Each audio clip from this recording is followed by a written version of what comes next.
Thousands of dollars. That's how much money most people lose every year because of bad money habits. Money, it's your key to security and opportunities. But bad money habits can trap you in a cycle of debt and insecurity. Here's the good news.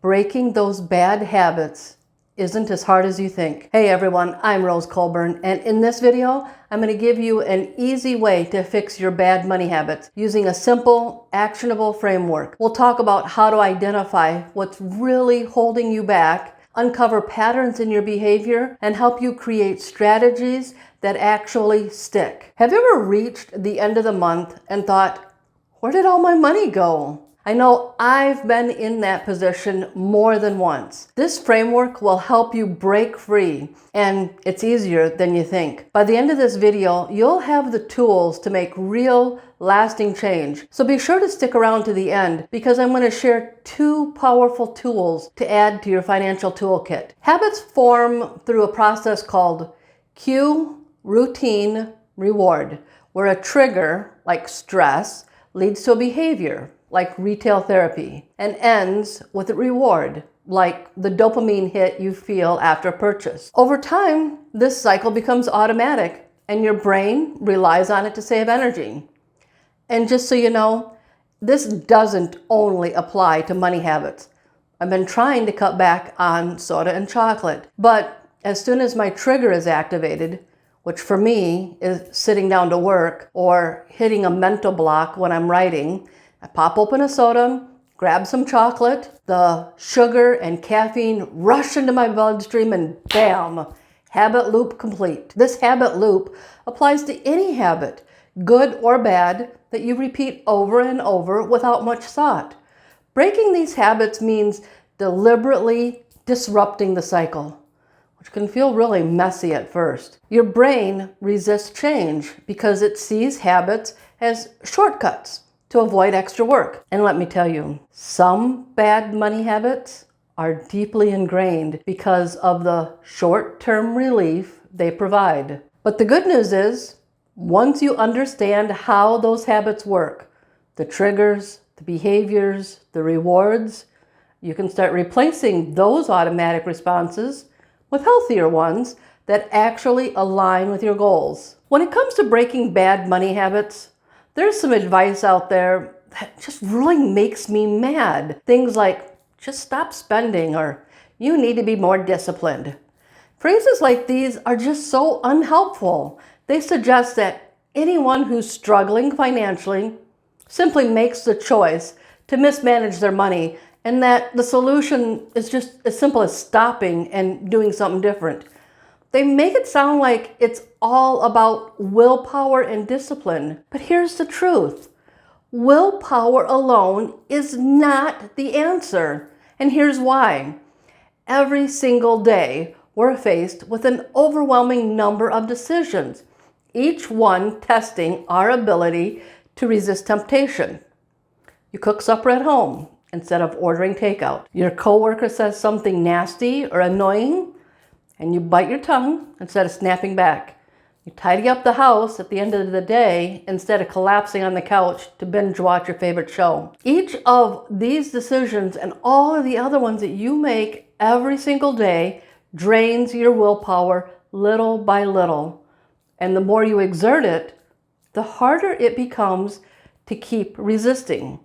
Eventually, you find yourself buying things at the store that you never intended to purchase. This is why so many people feel like they lack willpower or that they failed, when in reality, they simply depleted their reserve of self-control. Research shows that long-term success isn't about fighting temptation.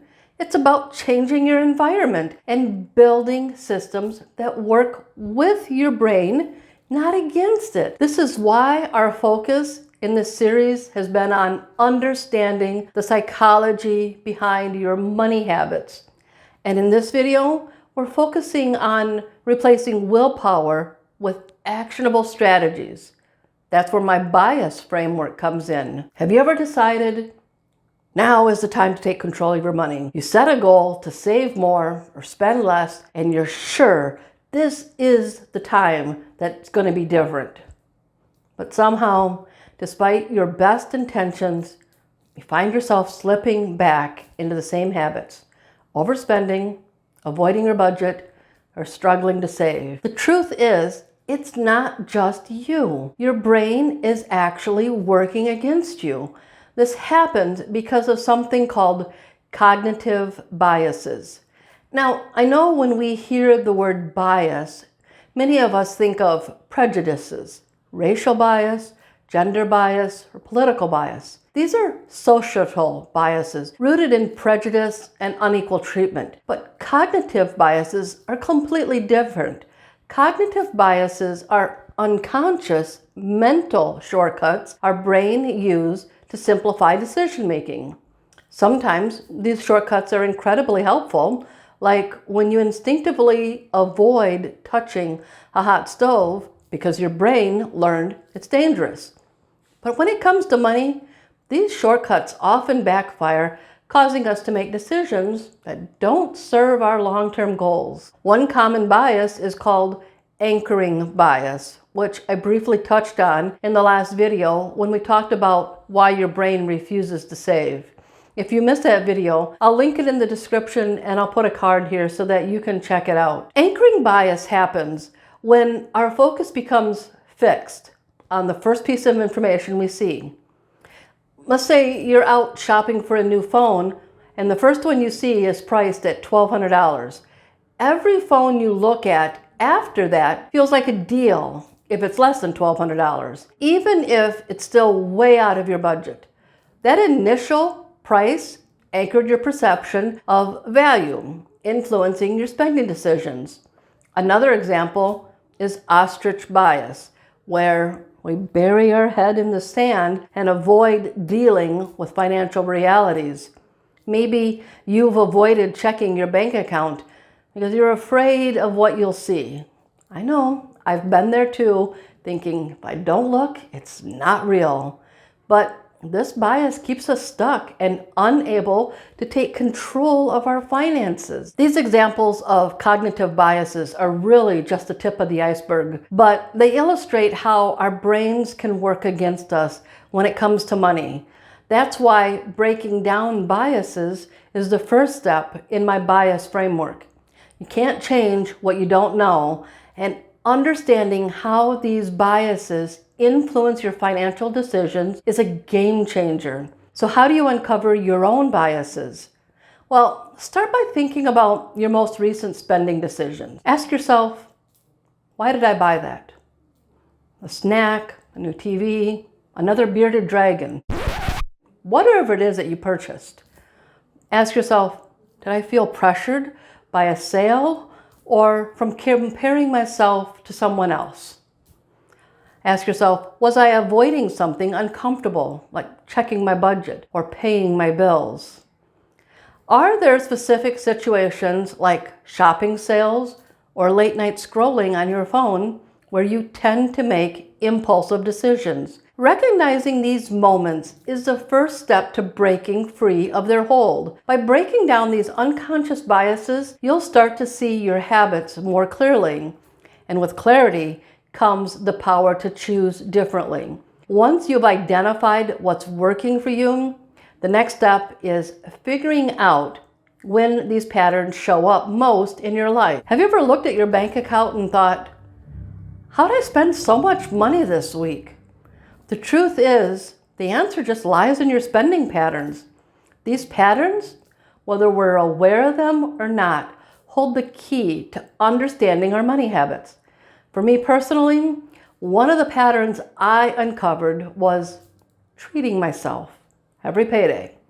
I told myself, I've worked hard. I deserve to spend some of that money on myself, just a little reward.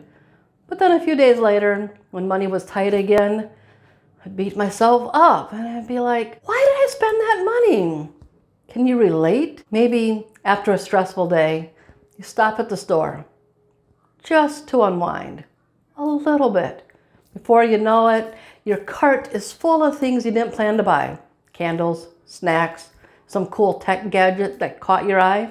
Comment yes if you've been there too. I know I can't be the only one. Identifying your patterns is the second step in my bias framework. By identifying your patterns, you can start to disrupt them and make more intentional choices. One of the best ways to do this is by taking those questions I just gave you and writing them in a journal or in your phone's note app. Set aside 15 minutes to review your purchases and answer those questions. It's really best to do this every single time you spend money so it's fresh in your mind. Over time, these check-ins will help you spot patterns you didn't even realize were there. For example, maybe you notice a trend of overspending every Friday night because you're treating yourself after a long week. Or maybe you're spending more on convenience foods when you're feeling overwhelmed.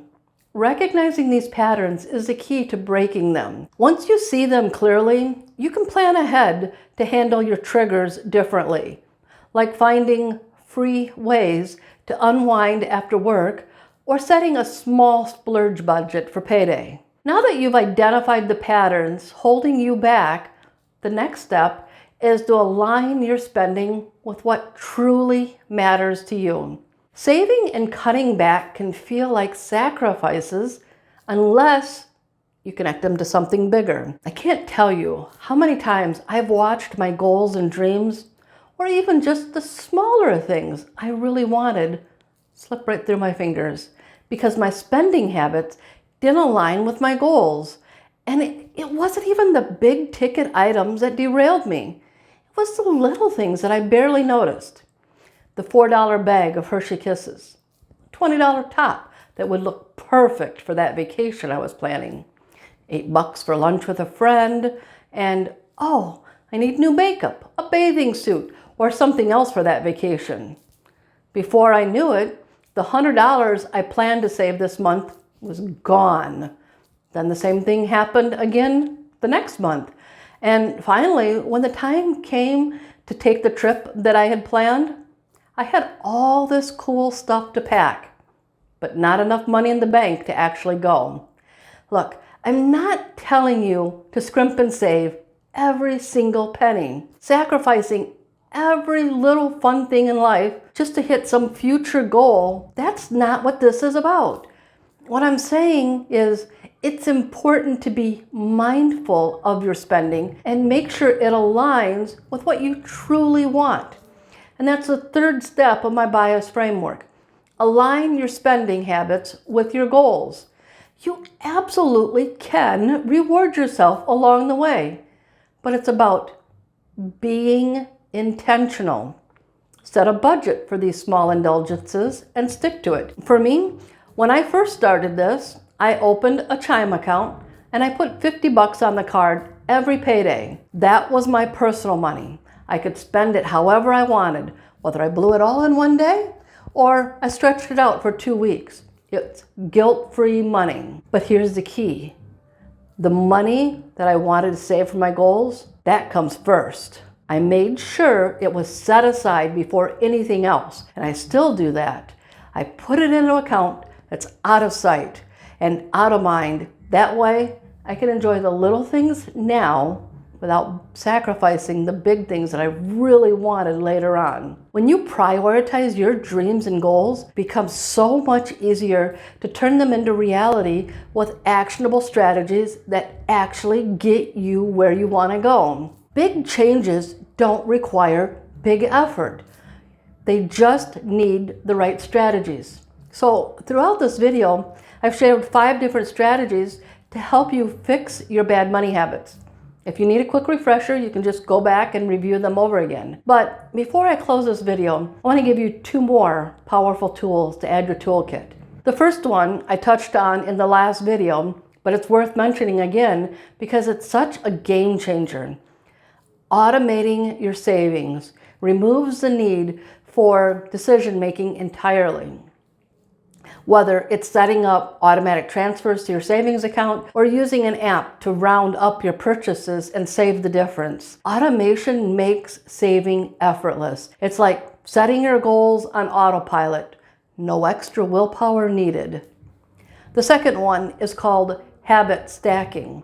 This is a strategy that takes the hard work out of forming new habits. Habit stacking means pairing a new financial habit with something you already do regularly. For example, while you're enjoying your morning coffee, take one day a week, maybe a Friday, and spend 15 minutes reviewing your spending and progress towards your goals. Or maybe every time you get paid or every time you pay your bills, take an extra minute or two to transfer money to your savings if you decide not to use automatic savings.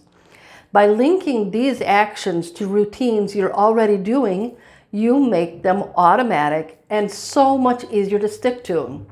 Remember, the goal is not perfection, it's progress. Small, incremental, consistent changes add up to big results over time.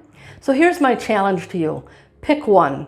Pick one action from today's video and put it into practice, whether it's automating your savings, scheduling a weekly spending review, or journaling your spending triggers. Start today and take one step closer to financial freedom.